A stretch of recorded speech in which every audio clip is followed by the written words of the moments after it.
এই সামান্য একটা ব্যাপার নিয়ে এরকম হইচই করার কি আছে? শুনেছেন বিয়ে সাহেব, এটা নাকি সামান্য ব্যাপার। কি হয়েছে? দেখো দেখো কি হয়েছে। তুমি আবারও এসব ঘরে বসে খাচ্ছ?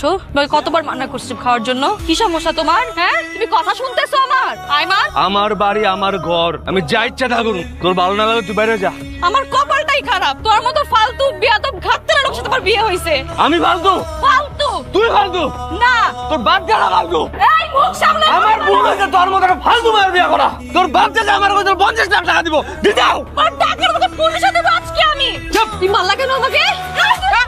এই, এই, আমি ভাবছি না। আমি লিখে দাও।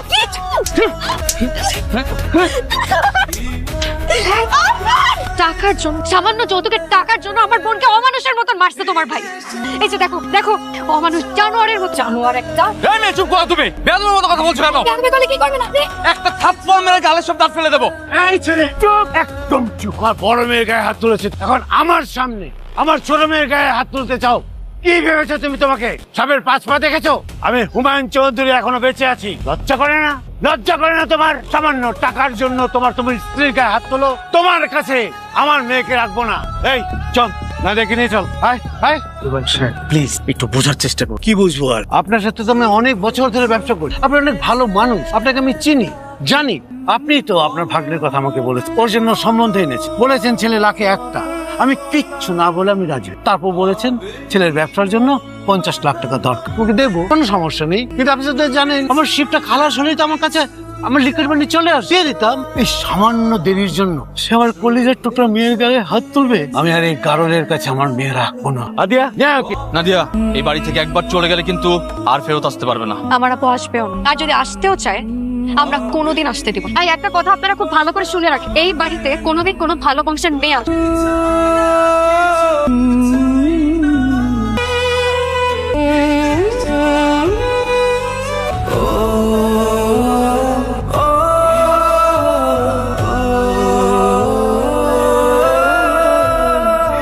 আইমান ভাইয়ের সাথে আপুর অনেকদিন ধরে বনিবনা হচ্ছিল না।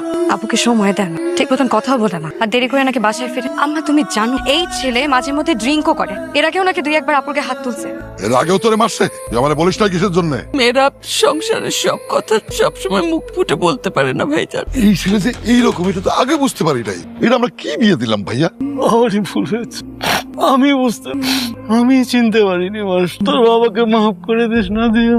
একদম চোখের পানি ফেলবা না, চোখের পানি ফেলবো ওরা। ওগো যদি আমি কান দেয়া না সরছি, তাহলে আমার নাম আকবর চৌধুরী না। বগে মহিষে পানি খায় আমার নাম শুনলে আমার ভাস্তির গায়ে হাত, আমার ভাইয়ের চোখে পানি, ওই বলার কোলটা গুদ্ধ আমি টান দিয়ে ছিঁড়ে পালাম। আমি জেলের ভাত খাও না ভাইজান। এটা আপনি কি বলেন বাপ? ওই ছেলের একটা উচিত শিক্ষা হওয়া দরকার। ছেলের ভাত পেটে পড়লেও তামার তারের মতো সোজা হয়ে যাও। বাদ দাও, এসব নিয়ে পাইবো না, আমার উপর ছেড়ে দাও। তোমরা খালি বৈশা বৈশা দেখো কিভাবে ওকে টাইম দেয়। ওই ছেলে হাত জোর করে আমার ভাস্তির কাছে মাপ চাবে। দেখ, কথাটা তোর বাবার সামনেই বল। তুই কিন্তু কাজটা একদম ঠিক করস। বিয়ের পর থেকে আমি দেখতেছি মেয়েটা কিছু বললে কিছু করলে তুই সাথে সাথে ওকে ধমক দিয়ে রাখ। তার স্বাদ আহ্লাদ আনন্দ কিছুরই মূল্য দিতি না। তোকে কি আমরা এগুলা শিখাই বড় করছি? হ্যাঁ, এসব কি?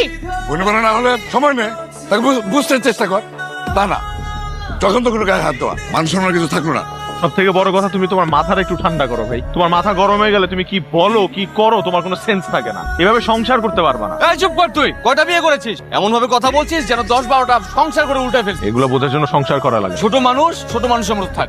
এই, ও কি খারাপ বলেছে? ও কি খারাপ বলছে? তোর টন্টাল মেথড মিসবিহেভিয়ার কারণে আজকের এই অবস্থা। এখন দেখ কোথায় করে। আহা বাবা, এত টেনশন করার কিছু নেই। ওই মেয়ে আর কোথায় যাবে? কয়েকটা দিন সময় দাও, দেখবে সুরসুর করে এবারে চলে আসছে। ওই যে চলে আসছে হয়। আমির হোসেনকে আপনি? না, কিন্তু কেন? আমির হোসেনকে? আচ্ছা, কি কারণে আসছে?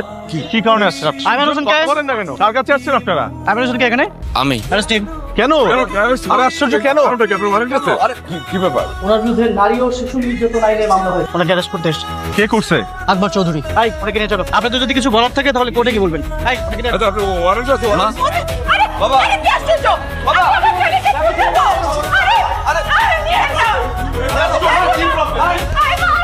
তোমরা আমার ভাইকে জেলে পাঠাইছো, আর তোমরা কি করছো? মেয়েরে রক্তাক্ত করে পাঠাইছো আমার বোনকে।